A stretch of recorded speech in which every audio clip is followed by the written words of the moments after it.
Let me kick off our event today. I just want to start by welcoming you all here, thanking you for joining us. So this is the end of a larger conference that we've been having for 2 days, discussing the prospects of economic growth in the United States and in the years ahead. We're going to end the conference with a presentation and a concluding panel.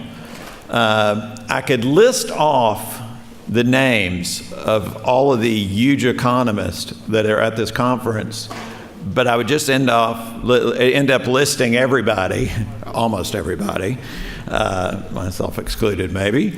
A lot of my participants have been people that have written a number of, or multiple papers over the years of their career, and we still look forward to some more papers from them. But our speaker that you're about to hear from, Stephanie Stancheva, is a professor at Harvard University. She's a member of the French Council of Economic Advisors. She's a research associate at the National Bureau of Economic Research. She's an associate editor at the Quarterly Journal of Economics, the American Economic Review, the Journal of Political Economy, and at the Review of Economic Studies. She's also been a junior fellow at the Harvard Society of Fellows and a Sloan Research Fellow. All of that to say, she's an extremely notable economist.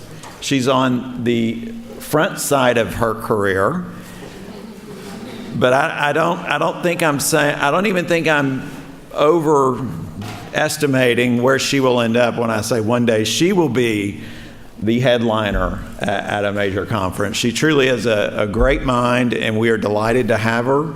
And she's going to speak to us on taxation and innovation. So without any further ado, Stephanie Stancheva. Thank you, John, for this very generous introduction. It's great to be here. Happy 25th anniversary to the Baker Institute, and congratulations on some really great work done so far. And thank you all for attending. Today I want to talk to you about taxation and innovation. When we think about long-run growth, one of the main drivers that people have pointed out in the endogenous growth literature is really innovation. More than capital deepening, which has more short-run effects, innovation seems to be really the cause for long-run growth. On this graph, what you can see is each dot is one US state. And on the x-axis, you have the patents which were produced in that state over the whole 20th century.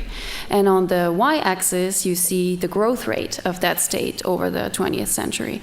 And you can see a very clear positive relation with very innovative, high-growing states to the right, and less innovative and slower-growing states on the left.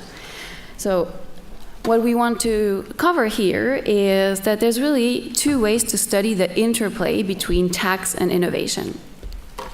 The first thing is that, to some extent, taxation has effects on economic behavior, and perhaps the effects on innovation are just an unwelcome byproduct of it. But it's a byproduct that we would like to understand and quantify. So that's the first way to look at it. What are the empirical effects of general taxes set for other purposes, raising revenues, redistributing? What are the effects of those taxes on innovation? But you can go one step further and actually ask, can we design tax policy in an intentional way so as to, not hurt, but even foster or stimulate innovation? So that's the second way of looking at it. And in this talk, I will try to cover two pieces of work which address the first point, namely, what were the effects of taxes on innovation over the whole 20th century in the US, using some very new data and identification strategies. The second will be, what were the international effects of top income taxation on innovation? This is for modern day data, so post-75, but international. And then the third addresses the second point, which is, how can we design corporate taxes and R&D policies to foster innovation in a better way?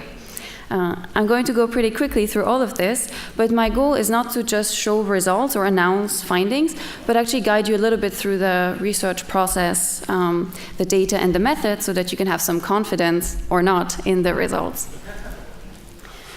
So let me start with the effects of taxation and innovation in the US over the 20th century.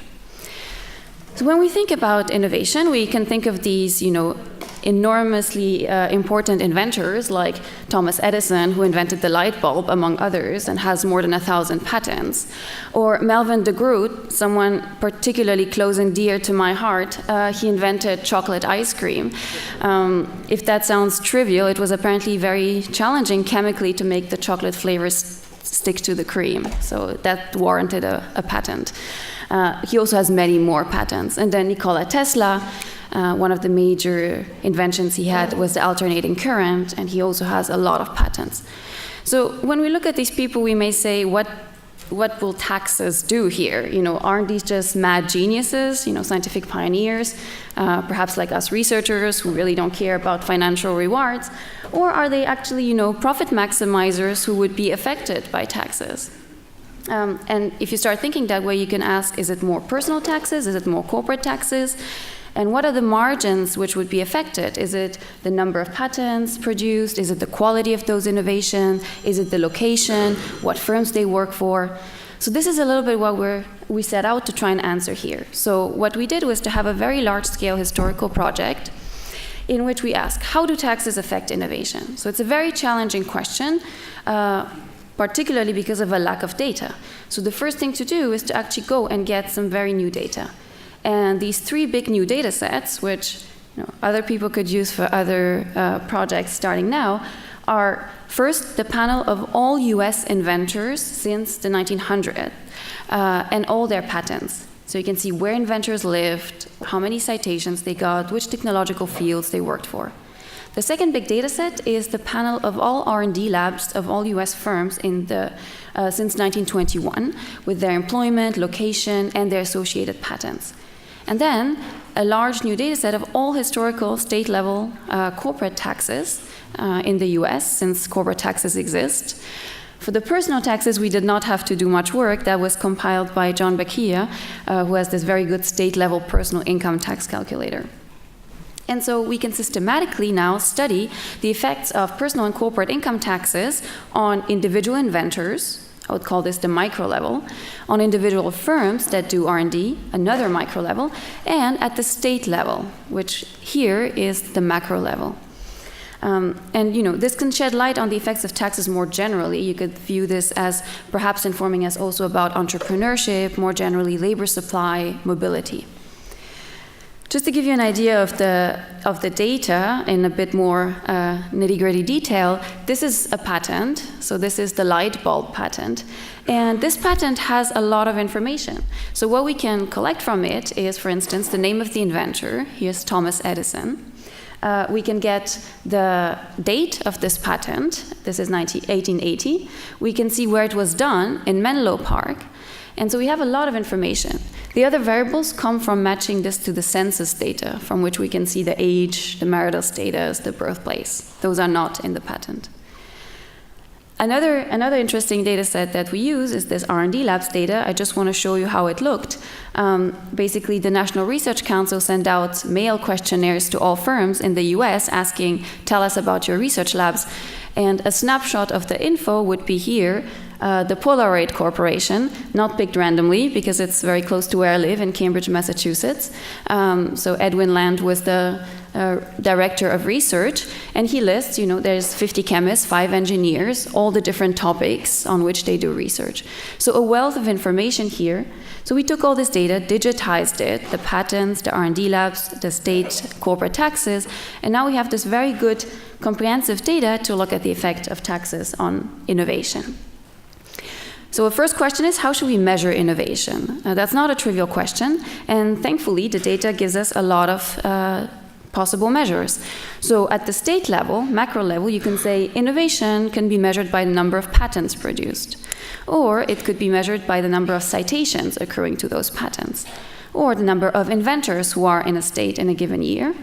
And we can also see what share is done by corporations versus individuals by looking at the share of corporate patents.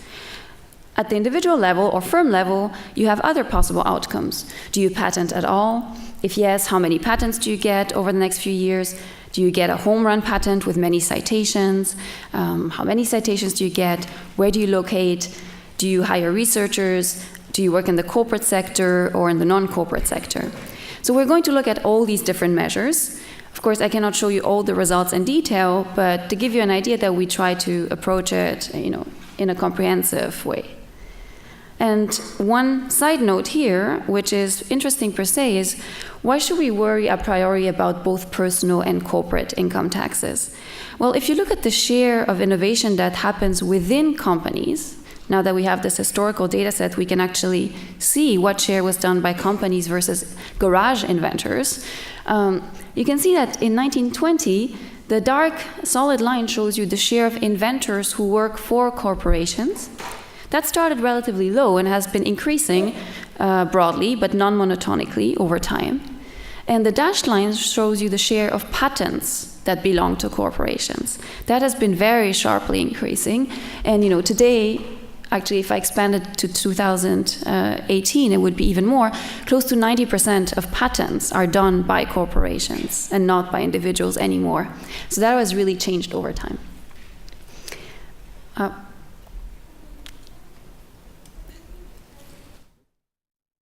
Sorry? Someone saying something? Okay, so okay, this worked. Great, okay. Okay, so one thing that you can do with this data to start with is to see where innovation actually happened. And I'm going to just run through the 20th century with some maps of the US. Darker colors indicate more inventors per capita, and it's very correlated with more patents per capita. So this is in 1920, and then as we run through time, for each decade, you can see the fluctuations, which are not, necessarily uniform, and states had very different experiences. You can clearly see, some recession in the 70s, and then a large pickup after the 80s. For R&D labs, each dot here is one R&D lab, and darker colors indicate more densely R&D labs populated states. You can already see in 1921 that those labs were much less concentrated than today, but already some small, research hubs forming, and this really deepens over time as we run through the decades and each survey that was done, all the way to the 70s. Okay, and so how do we study the effects of innovation? Well, the broad strategy is to put some innovation outcome on the left-hand side and basically see how is it related to various measures of corporate taxation and income taxation. And you can do this at the macro state level or at the micro individual and firm level. Of course, just doing that would not be a great idea because when taxes change at the state level, many other things change, right?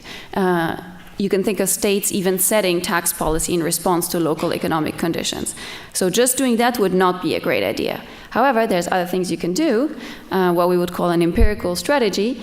One is, of course, you would like to put fixed effects, which means filtering out characteristics that are constant within year or within state over time. So some states may be just better than others at innovation. You want to take that out. The other thing you can do is to use what we would call an instrumental variable strategy, which is let's only exploit changes in taxes which are driven by federal tax changes.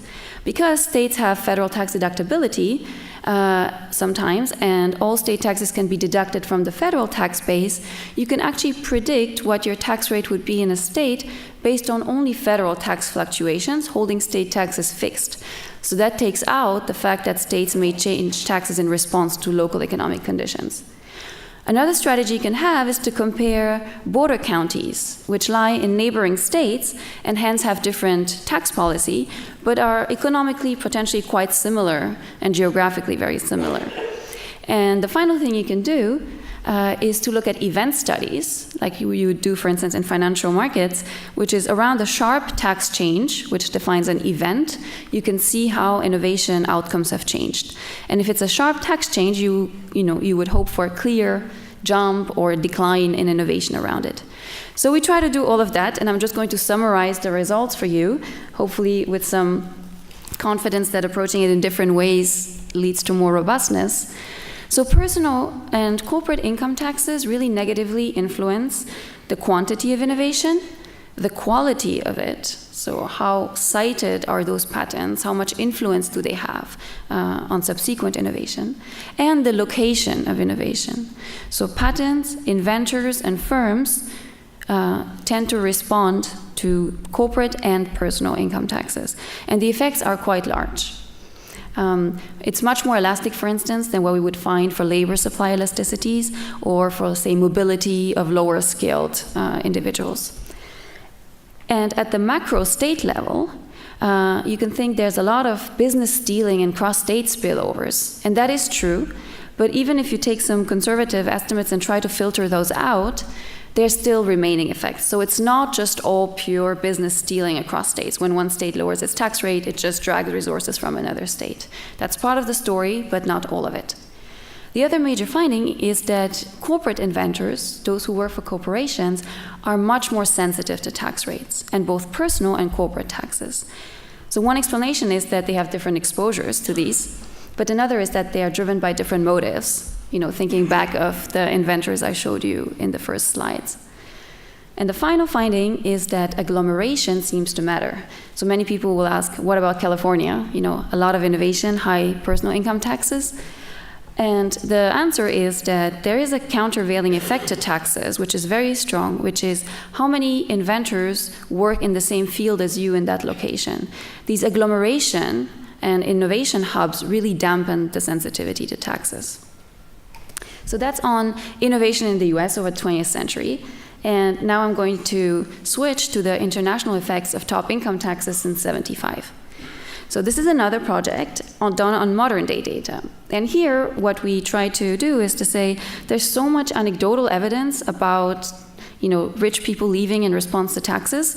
This was very salient in France, where I'm from, where Gérard Depardieu took Russian citizenship to protest against the top 75% tax rate. But is this an isolated case? Clearly there's no consensus. The New York Times wrote an article in 2013 saying the myth of the rich who flee from taxes, and Forbes replied 2 days later, this is the actual title, sorry New York Times, tax flight of the rich is not a myth. So clearly no consensus here, and we don't want to remain at the level of just anecdotes, but it's very hard to study this question rigorously because there is no such thing as international panel data. Once a person leaves a country, they're typically out of the administrative data sets of that country. It's very hard to track them.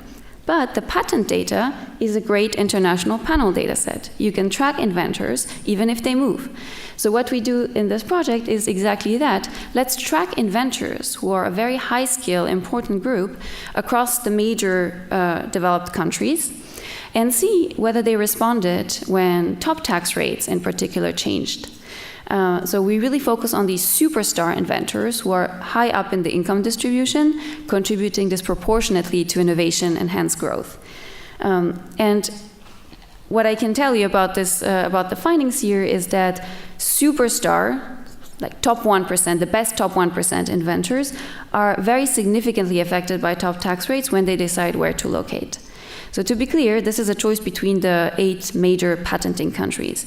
So it's not a choice between vastly different economic environments. It's a choice between basically, the US and Canada, or between France, Switzerland, Germany.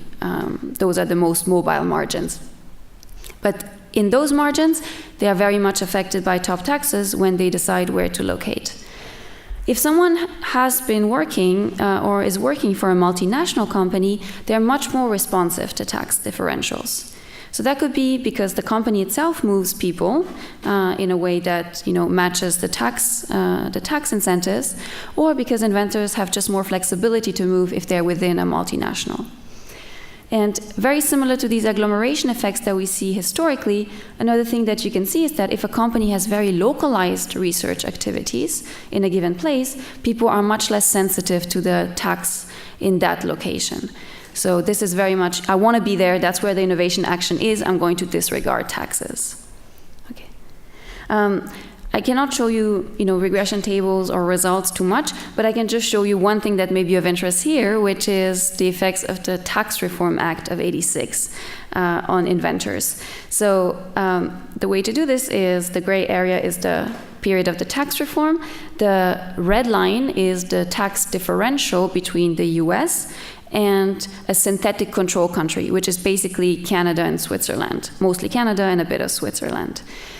So if you look at what happened in the US, so this was the share of foreign top 1% superstar inventors in the US before the reform. And this is the top share of foreign superstar inventors in this control country. After the reform, the control country just keeps going the way it is, the way it should be. But the US really takes off after this reform.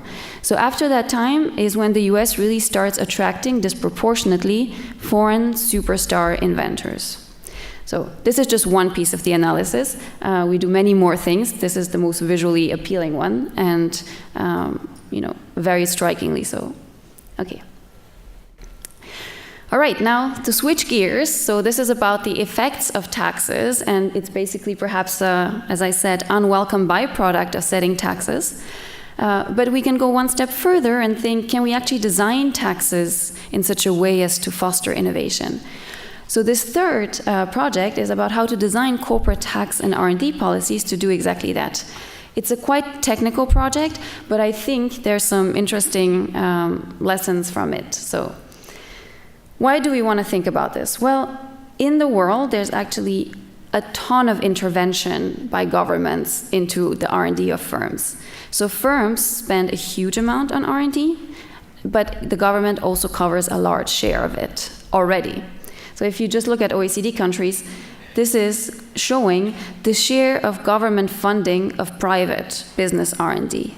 So, for instance, Hungary here, the government covers almost 30% of the cost of private R&D spending. This is not even counting things like the NSF or university funding, etc.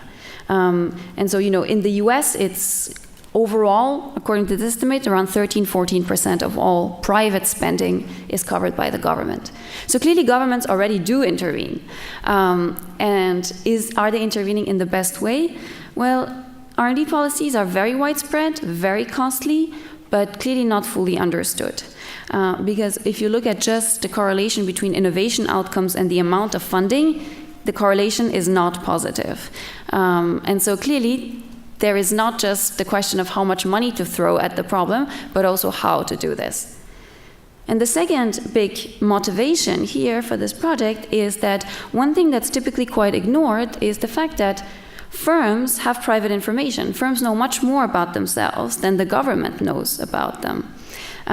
If you take, for instance, young firms at the start of their life cycle, and you use the best possible data, like the census of manufacturing or the CompuStat data, and you just say, let me throw everything I know about those firms and try to predict their performance, you will do a very lousy job. It's very hard to predict how well a firm will do in terms of how many patents it will get, how many citations it will get, even controlling for the kitchen sink of variables that you have.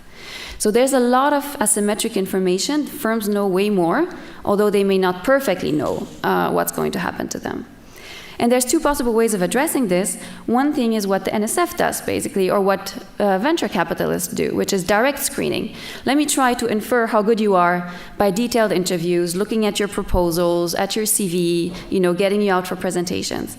That's not very scalable. It's hard to imagine the government going around interviewing every firm to try to elicit how good they are. So the other way is to do indirect screening, which is let's set corporate tax policy, R&D tax credits in such a way that firms self-reveal. They will self-select into how much they do if those policies are designed well, and it's going to be the best firms which will end up with the highest subsidies and the most incentives. So that's the problem here. And the advantage of that is that it's easy to decentralize and it's scalable. But what are the key ingredients we need to consider if we are going to try to solve this problem? Well, as I said, firms have different productivities, and by this I mean they have different abilities to convert given inputs into innovation output. Some inputs are observable. Think of R&D investments like lab space, number of engineers hired, but some are unobservable, how much effort you put in, what the managerial inputs are. And firms are also facing uncertainty about the returns in their R&D at the time they put in the inputs. They know more than the government, but they don't know everything. And the reason to intervene is that firms have spillovers on others and on society. And innovation is not fully appropriable unless there's some intellectual policy in place. And so this is the problem. What should the government do here? What is the best policy, and how can we implement it? So this is what we try to do in this project, is take this mechanism design approach. If we're not really constrained by policy, what would be the best thing we could achieve subject to just not knowing the firm's private information? So that's a problem solved. That gives you the best you can do benchmark. Then you go out and actually estimate the model using the patent data matched to the longitudinal business database from the Census Bureau. You can also do it on Compustat data for large firms, where you can see the observable inputs into R&D and the outputs. So now you have a quantitative model that allows you to simulate, what if we put in this policy, what will happen? What if we put on this other policy? So with this model, we can say, how much can we gain from policies, and how close can simpler policies, things that we could actually implement potentially, how close could they come to the best you can do? And so the main findings that I want to leave you with are that relative to current policies, and this is not just about the US, it's true for most of European countries too, relative to current policies, a lot of revenues can be saved or gained by better targeting and screening R&D subsidies and tax credits across firms. So currently, it's very blunt. It's not trying to do any targeting or screening, except perhaps a little bit by firm size, or sometimes there's additional incentives for startups versus for older firms, but clearly not enough. And a lot can be gained by actually doing that. And the key parameters to pay attention to when thinking of how much do we need to subsidize innovation are basically how complementary the observable R&D investments are to the firm's own productivity and to the unobservable R&D inputs. That may sound a bit obscure, but here's the intuition. If the R&D inputs you're going to subsidize are very complementary to a firm's productivity, which means it's very productive firms that will disproportionately benefit from those subsidies, those are the firms you're trying to catch. You're trying to really put everything on those firms, but those firms, have no incentive to do what you're trying to make them do, and so they're going to be able to extract very high rents. So it's going to be very costly to provide those R&D subsidies or tax credits. So that's a fact of nature. It's something to be measured in the data. On the other hand, if the subsidies for R&D are going to also stimulate all the unobservable R&D inputs, and they're not so complementary to firm productivity, like most firms will actually, do a good job with them, then it's very low cost to provide them, and that's a great, policy tool. And then the final point is that reforms that can save a lot of revenues while still fostering innovation are the ones which will condition the R&D tax credits and the taxes on firm size, firm age, and some measure of past performance. So not conditioning at all on past performance, like how good you were in terms of producing already innovation, is really leaving a lot of money on the table. It is quite persistent, and so when a firm is good at some point in producing innovation, it remains good. So that's a major tag or marker to take into account. So this was 3 projects which are trying to look at innovation and taxation in a hopefully new and empirically driven way. But I just want to ask in the conclusion, so should we slash taxes? And I want to make clear that although this seems like a lot of work, and it was a lot of work, it's just one part of the tax equation, literally. So for those of you who are familiar with the optimal tax equation, it's basically capturing 3 terms. But what I told you about today is just informing the efficiency cost of taxes. Basically, what are the negative behavioral economic costs of raising a tax? And every tax has distortionary effects. But to say what should be the level of taxes, you have no choice but to take a stand on this G bar, which is your social preferences. How much do you want to redistribute? How ready are you to trade off economic costs against the benefits of redistribution or not? And that, that's not something the data can tell us. So that was the conclusion, to be cautious about just drawing this very stark conclusion. But taxes do affect innovation, and so that's definitely a cost to take into account when thinking of tax policy. Thank you very much.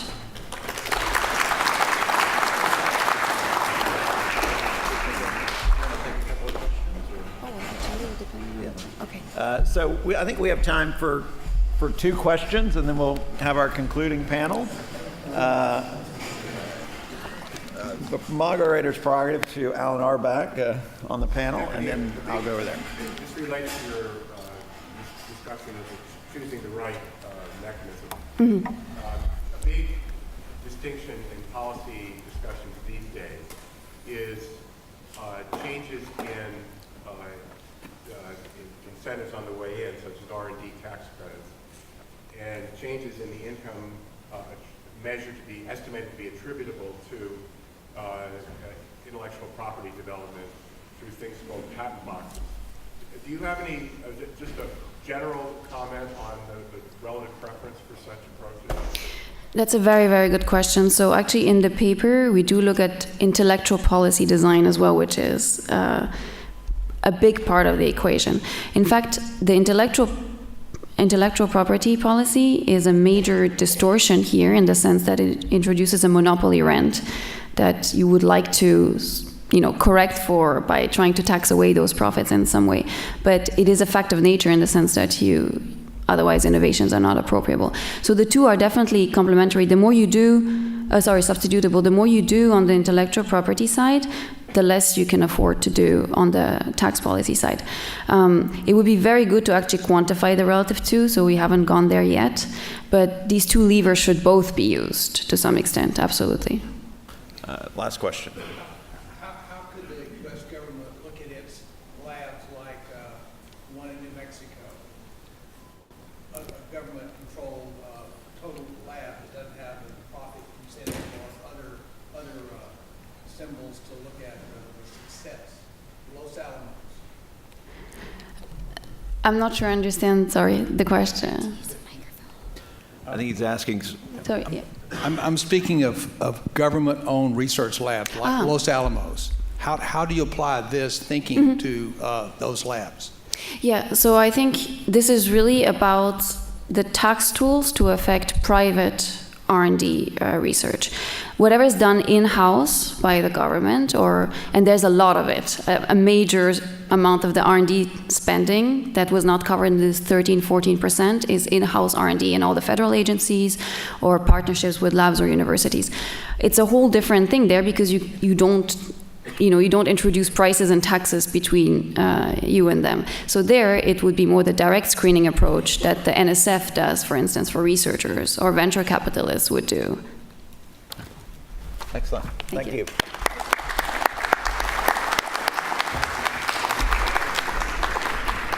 So now we are going to move directly into our concluding panel. You will have another chance to ask a few questions, although we've been really tight on time the last 2 days. I'll do my best to take questions. So let me introduce our panel. This is truly an all-star panel. So our moderator will be Amelie Carlton. She is a professor here at Rice, and she won the Malcolm Gillis Award for distinction in undergraduate teaching in economics, and her areas of expertise are macroeconomics, energy economics, and financial markets. Seated next to Amelie is Doug Holtz-Eakin. Doug is the president and founder of the American Action Forum. It's a think tank in Washington, D.C. From 2003 to 2005, he was the 6th director of the Congressional Budget Office. That's a very prestigious position. From 2001 to 2002, Holtz-Eakin was the chief economist of the President's Council of Economic Advisors. And he was also director of domestic and economic policy for former Senator John McCain's presidential run in 2008. We are also pleased to have Julia Coronado. Immigration. She is the founder. Let me get to it here. I'm going to note that these people are so distinguished that you have to write a book on them. Pages you just and can't pages have of one bio. page. She's the president and founder of an independent research consulting firm, Macro Policy Perspectives. She has more than a decade of experience as a financial market economist for such firms as Graham Capital Management, BNP Paribas, Barclays Capital, She also spent 8 years at the Federal Reserve Board in Washington, D.C. Seated next to Julia is Michael Boskin. If I can get my alphabet correct, I should be able to get there pretty quickly. He is the Friedman Professor of Economics at Stanford University, a senior fellow at the Hoover Institution. He's a research associate at the National Bureau of Economic Research. He served as chairman for the President's Economic Council of Advisors from 1989 to 1993 under George Herbert Walker Bush, which is special. He also was President-elect Ronald Reagan's. He was appointed to his transition task force on tax policy. I could keep reading, but we don't have time. We need to get to Alan. Alan on the end is the Birch Professor of Economics and Law and the chair of the Economics Department at the University of California, Berkeley. He is the director of the Birch Center for Tax Policy and Public Finance. He's also a research associate at the National Bureau of Economic Research. That's just to let you know, not everybody is a research associate at NBER. It's just we have a bunch of really good people. It's really not that common. Alan served as deputy chief of the staff for the U.S. Joint Committee on Taxation, and he's been on numerous government agencies and institution panels and committees, and just contributed a lot to the United States in that way. So, without ado, I'm interested to see what they think about the prospect for economic growth in the United States. Take it away. Thank you very much, John. So today, I'm delighted to moderate this panel, which has brought together world-renowned economists from various institutions. I think we'd like to start with Michael Boskin and his overview of the conference and thoughts. And then we can move forward with Alan and ask about his analysis and perspective of the relationship between economic growth and inequality. And then Julia will discuss the technology and economic growth relationship and how she's somewhat bearish on the productivity prospects for the United States. And in conclusion, we should have Alan, who will discuss, Doug.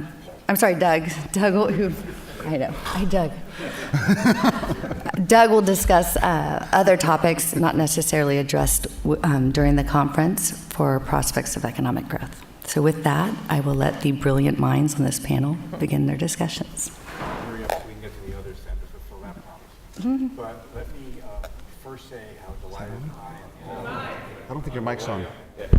There it is. I got it. Can you hear me now? No. Hello? Hello? How about closer? Hello? Hello? You want All mine? right, I'm going to speak loudly first because of time. We have Oh, okay. Better? That work? Okay.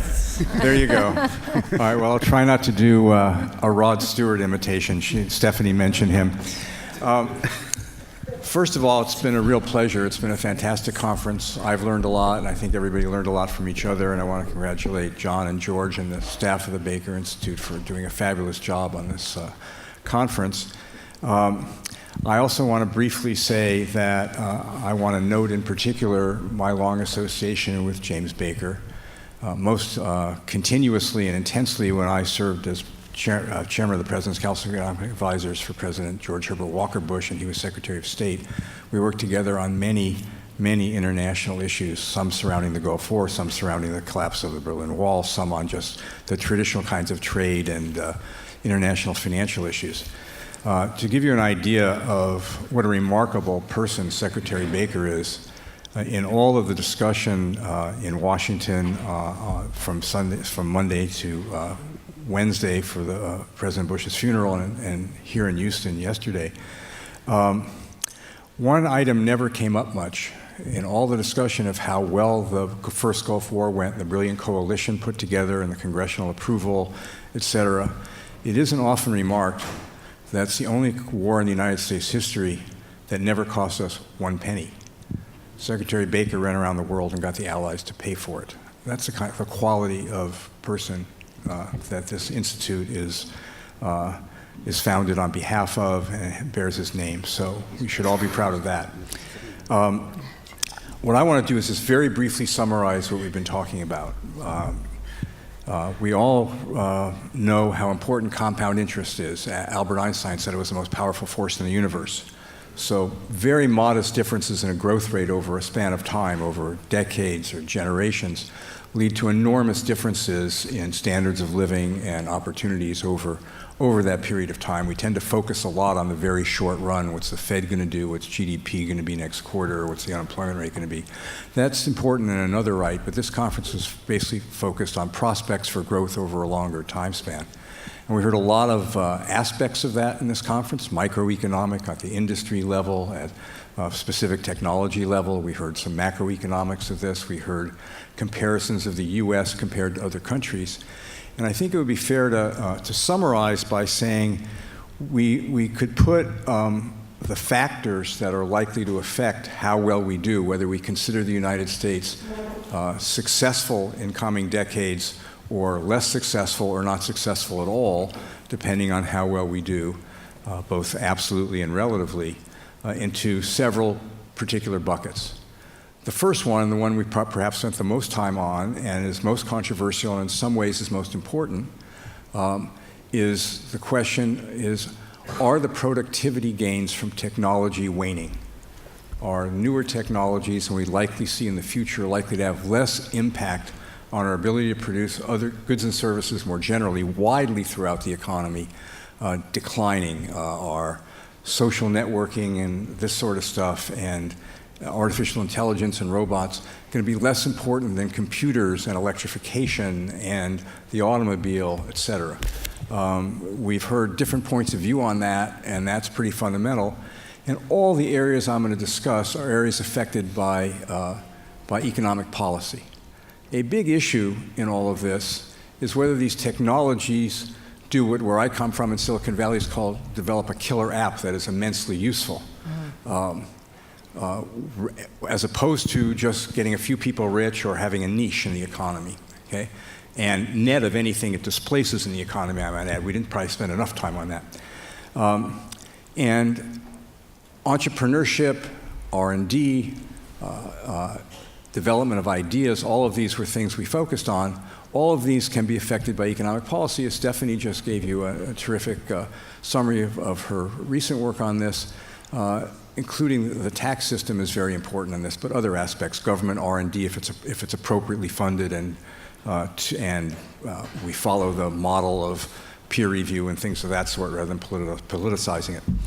So that's perhaps the most important, and it's affected by all the other policies. The second is, will our demography and the natural growth of entitlements aside from demography, which is even larger than the share attributed to demography, by the way, overwhelm our fiscal and economic institutions and political institutions and put so much pressure on rising tax rates that we'll never get the benefit of the things that Stephanie was talking about. This involves the need for entitlement reform, sensible tax structures, whether these adjustments should be made on the spending and tax side, and what's the relative advantages of each of those.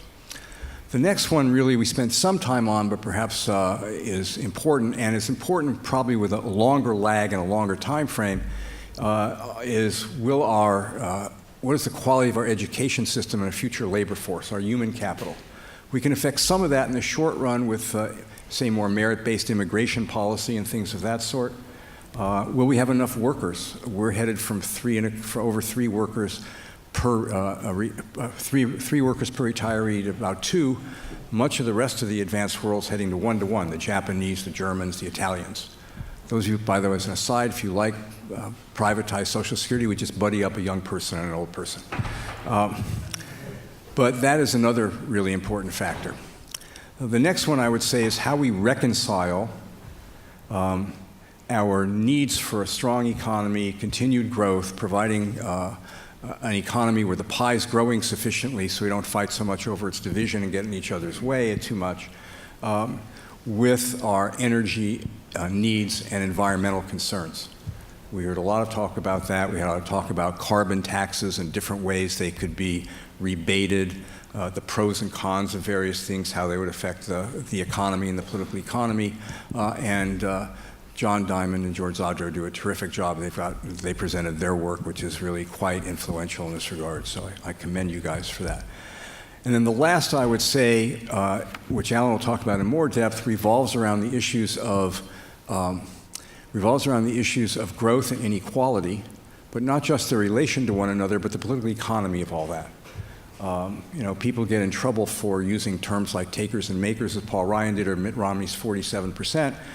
But we are getting to a situation where a larger fraction of the population is not paying income taxes, the main source of financing our general government, and a larger and larger fraction is collecting some benefits. The game theory of all that, the theoretical game theory, is much less threatening than the standard, when people can vote their own benefits, that's the end of democracy. Democracy will destroy the economy. It's much less threatening than that as an empirical matter. People have many, many more puts and takes in this. People care about their parents and grandparents, children and grandchildren. Many people who are collecting benefits are also paying taxes or expect to in the future or have, et cetera.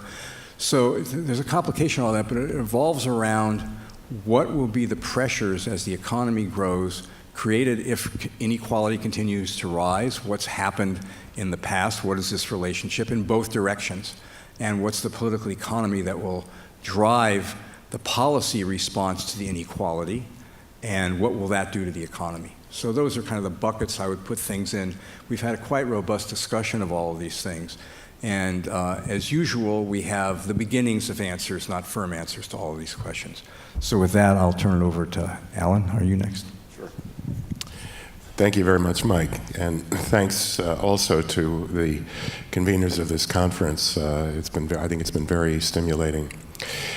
So I'm just going to talk about one piece, but what I think is a very central piece of the issue of challenges to maintaining economic growth, which is the problem if that growth is not shared and if growth is associated with increasing inequality.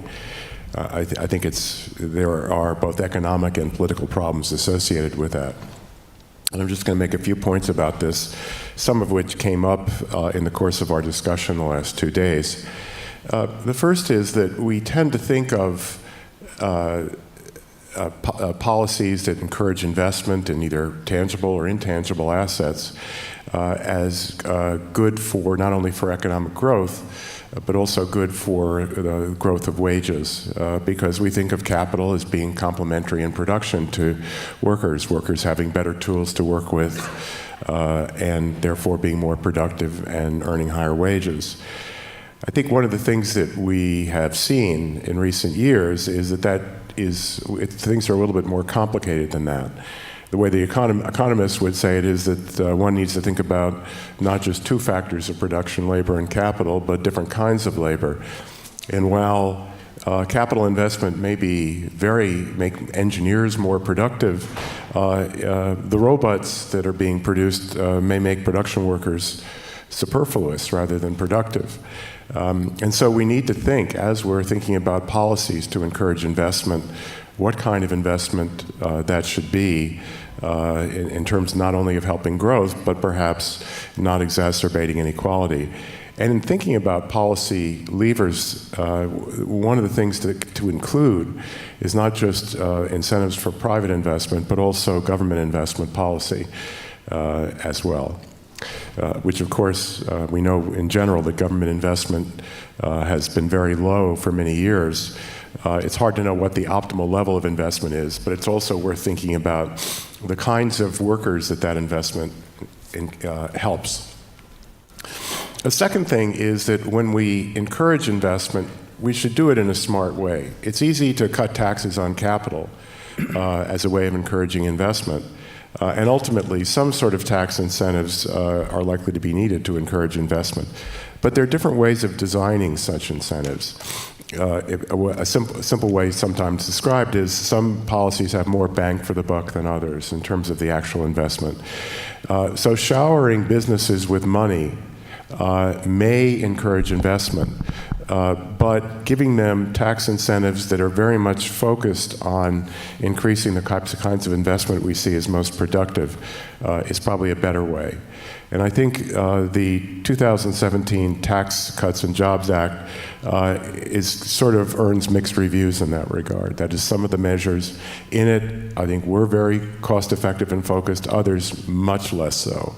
And it isn't that we didn't know how to do it, it's just that the political process makes doing the right thing sometimes difficult. Finally, an issue that comes up when economists are thinking about dealing with inequality is that we have a fairly standard answer. And this relates to Mike's point about the makers and takers. The standard, if you ask a public finance economist, like those of us up here, what the right way of dealing with inequality is, the answer is a two-step process. First, you make the economy as productive as possible. And then you implement various redistributional policies, progressive policies, either to give transfer payments to people who are less successful, or to tax them less, tax the more successful more. And we certainly do that. The problem with that is they're twofold. First of all, there's an economic cost to doing that. So if your policies produce more inequality, the policies that you adopt to deal with this inequality are in turn going to work against the productivity of the economy. High marginal tax rates and transfer payments that discourage work, various policies like this, although they are primarily intended to reflect the compassion of society, they may also be quite damaging to economic incentives. Second, even leaving that issue or that cost aside, while this may be the orthodox answer that economists give, it's not the answer either that the losers in society themselves want, nor is it one that the political process looks kindly on. The political process is the point that Mike was making, that seeing a large fraction of the population not paying taxes on the government dole can be politically divisive. But perhaps even more importantly, the people themselves who are the beneficiaries or the intended beneficiaries of these programs, that is not what they want. If you ask people in the Rust Belt where the jobs have gone away, how they feel about getting transfer payments instead, they'll say, no, that's not what I want. I want a good job. I want a job like my father had, or a job like I had until 10 years ago. I want a high-paying job. I don't want a transfer payment. So the orthodox answer that economists offer doesn't seem to satisfy anybody except economists. The question is what you can do about it.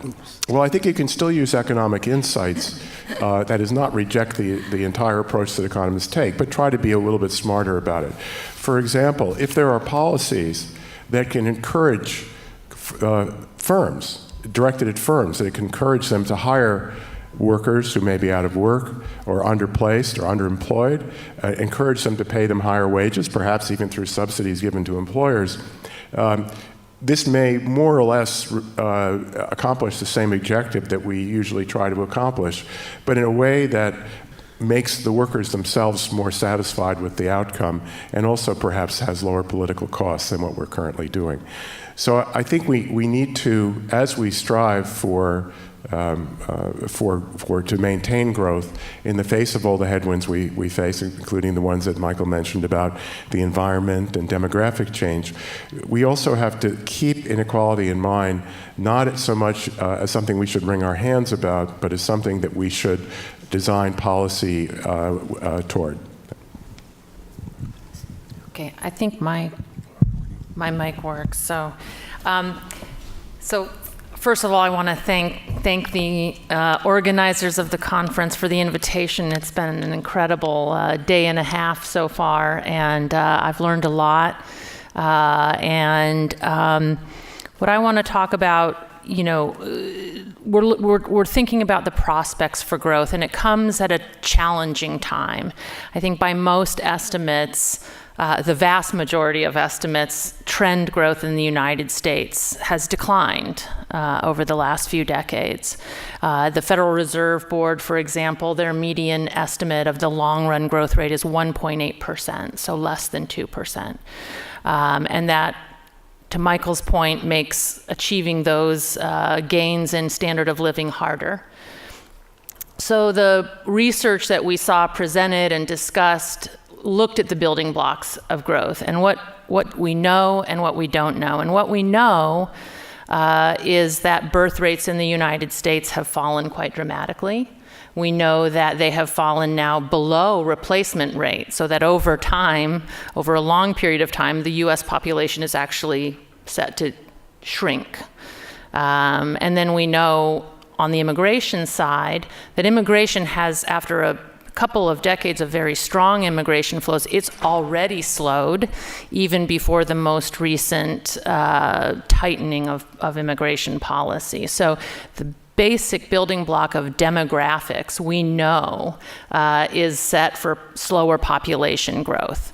And that's something we know probably better with the greatest certainty of anything else.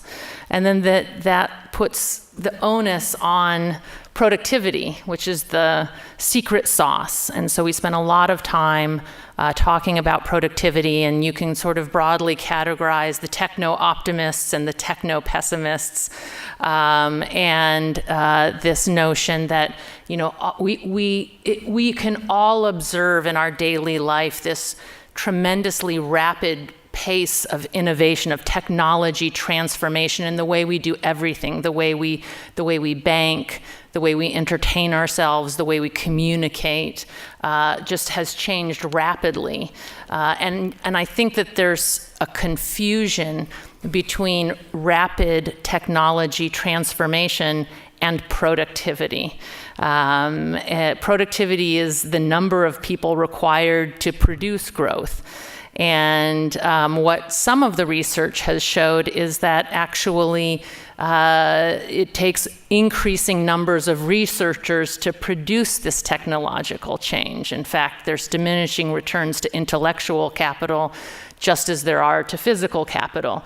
So yes, you can go down to your Walgreens and check out on an automatic machine, so you've eliminated the cashier, but it took more researchers to develop that latest innovation. So, and that gets to the inequalities we see. So in a technology-driven world, there's such a high return to those skills to be part of that innovation, to have those mathematical, quantitative, coding skills, and there's less and less need for unskilled workers. And so that technological change contributes to that inequality that can become destabilizing.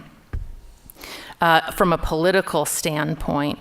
And I think one of the less known facets of productivity is the relationship between the demographics and productivity gains. So if we look around the world, the countries with aging or shrinking populations tend to be those with lower productivity growth. If we think about it from a labor market standpoint, as our population ages, more and more healthcare will be consumed, more and more people will be needed to take care of the older generation, and that's a lower productivity sector. So we may have these highly productive sectors, but they're just not that big. And I think when I put all that together, I think that the Fed's estimate of 1.8% seems quite reasonable. It already bakes in a pretty reasonable productivity growth. Population is projected to slow to a 0.2% over the next decade or so. So we're already assuming, you know, a solid 1.5% per year productivity growth, which is much better than we've seen over the last 5 years, which has been less than 1%. So I think even baking in a reasonably optimistic scenario for some gains in productivity, just because of the demographics, we're looking at slower growth. And that presents some challenges, particularly for fiscal policy, where we're already starting from a standpoint of what most economists would say are unsustainable fiscal deficits and a high debt to GDP ratio. And I was encouraged by the fact that you might find it reassuring that economists still believe deficits matter. I worry more that the politicians have concluded that they don't. And there's reasons that politicians have concluded that, because the more we've kept borrowing and borrowing and borrowing more, and yet interest rates haven't risen terribly high. And so politicians have engaged in terrible behavior over the last 10 years, too, with playing with the debt ceiling and taking us to the brink of default and doing all these shenanigans, and interest rates stay low. So it's not illogical for a politician with a relatively short horizon to say, I can do whatever I want, and there won't be many consequences. So that, I think, though, and there was some discussion about what are the consequences. Okay, so what are the consequences for ever rising debt to GDP and deficits that can be funded? And one scenario that I don't think most people saw as likely is that you go into sort of a Greek-style financial crisis or a European-style financial crisis, whereby we do rely on foreign investors to finance a lot of our borrowing. What if they decide, you know what, the U.S. just isn't very creditworthy anymore, and we're going to not lend to them, and then we see interest rates skyrocket, and we then can't pay back our debt, and we go into sort of that spiral that you see frequently in emerging markets. Given the status of the dollar as the currency of global trade, the reserve currency of the world, that seems like a less likely scenario. But what seems like perhaps a more worrisome template or a sobering template is the example of Japan. So Japan, sort of bizarrely, the yen is still considered a reserve currency, and yet they've got 200% debt to GDP. So that's a phenomenal accomplishment. But what happens over time is that you keep doing deficits to cut taxes or pay for entitlement programs, whatever it is that you decide as a society you want, you just deficit finance it. Because you can't really, because the economy can't withstand higher interest rates, you end up practicing financial repression, by which you require banks or you require insurance companies or pension funds to hold more treasuries. You require the domestic savers to finance this fiscal largesse. And in addition, you end up with the Federal Reserve or the Monetary Policy Authority having to resort to quantitative easing or bond buying in the next recession. And that's the scenario I worry about.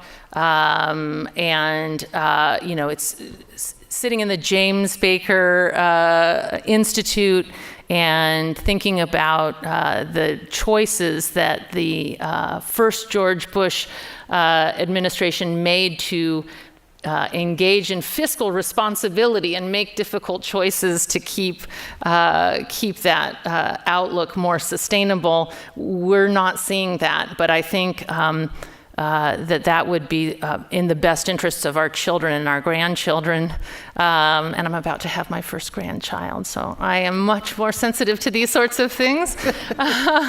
And I think when we add on top of it the sort of the challenge that's coming into focus of climate change, that makes it even more imperative. It's already a fiscal challenge to us. If you look at what we spend just through FEMA, we don't budget enough for FEMA. We are, on average, we've had to do a $20 billion additional spending bill just to fund disaster relief over the last 10 years, $20 billion a year, and that doesn't even factor in the state and local spending that has to go on. And being in Houston, again, very poignant, very on-the-ground experience with this risk. So I hope that we will elect policymakers that maybe take that more seriously. I don't think that the challenges are insurmountable, but I think it would be better to. It seems better, certainly from the economist standpoint, and obviously we've got all of these challenges at a political level that come from the frustrations of slow growth. But slow growth, the more you pretend it doesn't exist, the more the challenges for the future pile up. Well, again, let me thank everyone for the chance to be here. Once again, congratulate the Baker Institute on its 25th year, and let me personally thank those of you in the audience who supported it in that mission. It's a fantastic institution, and God bless you for doing that. This was a terrific conference, largely because the staff is fantastic. I want to spend my time talking about the errors the organizers made. No, as you've heard, all roads lead to better productivity growth as the capacity to, on a sustained fashion, make the standard of living rise. And that's been the focus properly of the conference. But there are at least 3 topics that usually come up in these conversations that didn't. I just want to say a bit about each of them. The first is regulation. Regulation is a really important feature of the government. And the regulatory state is, I think, an understudied topic by economists, surprisingly enough. We spend a lot of time studying taxes. I'm one of those people. I've been a tax economist in my original training. And taxes do 2 things. Taxes move income around the economy. I pay taxes. It goes in the government. It goes somewhere else. So there's a shift from one person to another somehow. And it changes choices. Right? My favorite food is Skittles. Left to my own devices, that's what I would eat at every meal. But you could tax Skittles, put a $10 tax on Skittles, and I would switch to Twizzlers in a heartbeat. And what have we done when we do that? Well, number one, we've taken some money, we have a tax, but number 2, you've changed my choices in a way that make me worse off. I'm not eating a really good dinner with Skittles, I'm stuck with this second-tier Twizzler dinner, and that's not a good thing. Taxes in general impair the performance of the economy in that way. Well, you could just as easily get the same result by having a regulation that says I've got to eat Twizzlers. And that would boost the sales of Twizzlers, hurt the sales of Skittles, that would redistribute income, and I'd be eating something I didn't like just as much. But we haven't, for 2 things that do roughly the same thing, we don't study regulation very much. And I think it really would merit some closer looks, because we're in the midst of a phenomenal experiment on the impact of the regulatory state. So I'm president of the American Action Forum. That's a think tank. For those of you in the real world, think tanks in D.C. are over 21 daycare centers where people like me are safely kept away from the rest of the population. We have an intern program where we take bright young minds, bring them to Washington. We make them read the Federal Register every day. Some die, but you can get more interns. And we document the cost of every federal regulation issued by every agency at both preliminary and final stage. And we're not even sure we have these numbers right by any means, but if you just take them at face value, over the 8 years of the Obama administration, it issued a costly regulation at an average rate of 1.1 per day for 8 years, a total self-reported by the administration cost of compliance for you in the private sector of $890 billion. Now, I don't know if that number's right or wrong, but that's over $100 billion a year in regulatory compliance costs. From his inauguration till now, the Trump administration has raised that total by exactly 0. They have just shut down the regulatory state. I truly did not think this was possible. And we can have a discussion on regulation by regulation, whether that was a good or bad idea, but to the extent that there is a significant but not well understood impact of regulations on decisions to install capital, do innovation, hire people, start new business models, all the things that we worry about for productivity, we should be starting to gather some evidence on that. So I put that on the radar screen of everybody as one of the things we don't really understand very well, but could be quite important. The second one you've heard tons about, but we didn't actually have a focus on, and that's trade. Trade is, not surprisingly, really important because we think of international trade as somehow unique and different, but really, trading is at the heart of economics. All I've got are econ lectures. If there's no trade, I'm in trouble. So I've got to trade those for everything that I eat and my house and all that stuff. And international trade just extends those opportunities. It allows us as a nation to have greater choices as consumers. It allows us as a nation to specialize on the stuff we do really well, sell that around the world, buy the stuff we don't like very much to make very much from other places. All of those are really important aspects of trade. But one of the deep empirical regularities is that staying open to trade raises the competitiveness and thus the productivity of those industries and companies who are engaged in it. And we saw some dramatic impacts when we had trade agreements in the past, for example, on semiconductors, and just saw an explosion of success in the U.S. semiconductor industry. I worry now about losing those particular gains that we get from trade in an environment when we need every little bit of growth that we can find. And those are the things to worry about with trade. If you're learning your trade economics from the president, stop studying. This is really important. And then the last that comes up a lot, and I'll just mention briefly, is infrastructure. Infrastructure is often touted as the magic bullet for productivity growth, and there I would just urge some caution. Everything you ever hear about the wonders of infrastructure, divide by 10 and add about 10 years for its arrival, and you'll have it about right.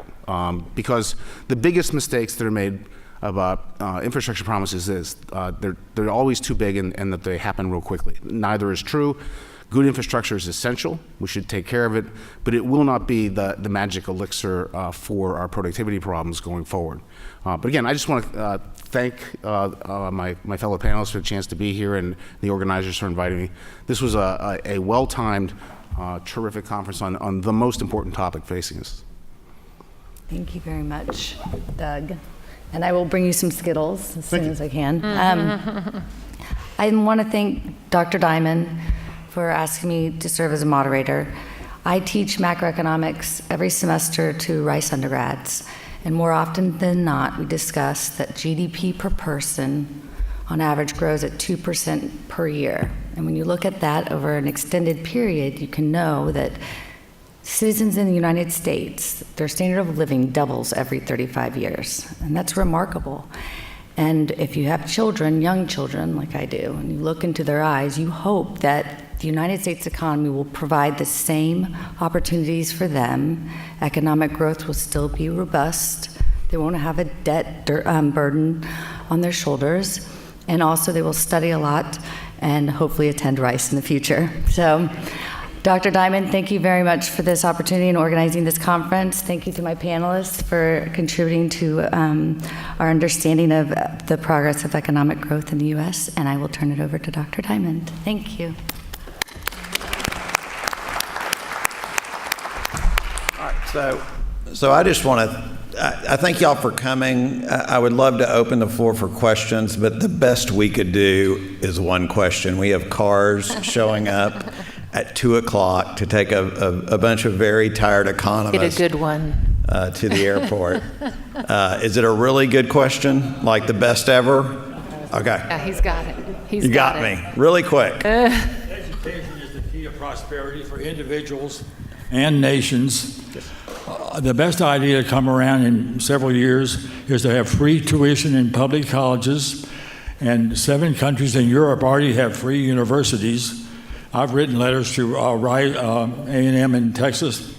They have $12 and $24 billion endowments, urging them to use their endowment money for more scholarships. So let's move toward more college graduates. They make better decisions, have better paying jobs, and will benefit the whole country. Okay. That actually, we had a paper on that. Did discuss that. And we did discuss that. It was pretty clear that was the wrong answer. But I appreciate it. Yeah, the idea is that the education, so the idea of the paper in the session was that education is much more important at the front end, and that we need to educate the ones who are not being educated. We have a lot of people that go to college and get college degrees, and honestly, a college degree isn't worth that much. I mean, you see the statistics that A lot of colleges aren't good, is not a good return on the money. The problem is that we have a lot of kids in Houston. What's the statistic? It's 55% of the entering ninth graders in HISD will not graduate. Wow. And that's unproductive. And that is where education has to get better. It's early education up through high school. Free college tuition is actually just going to be a waste of resources. It's just a tremendous waste of resources. So with that, I will close the panel, creating controversy as I do. I want to just really thank all of the economists who came. I know it was a long 2 days. It's tough to go out to nice dinners. Joking. And the evidence of that is we had one person Skype in. It was so difficult. So, having said that, I really do appreciate y'all's input, y'all's willingness to sit through long days, to write long papers, which is hard work, and contribute to the Baker Institute in its 25th anniversary. George and I are very grateful. And we're thankful for you, and we wish you all the best, and we really appreciate. And to the staff, Macy, everyone in the staff that helped, wow, just a fabulous job. The AV guys who came out from behind the curtains every time we could not figure out how to work the little laser pointer or the clicker. Bravo to you. Thank you, everyone, and safe travels. Okay, ready? Grandparent moment.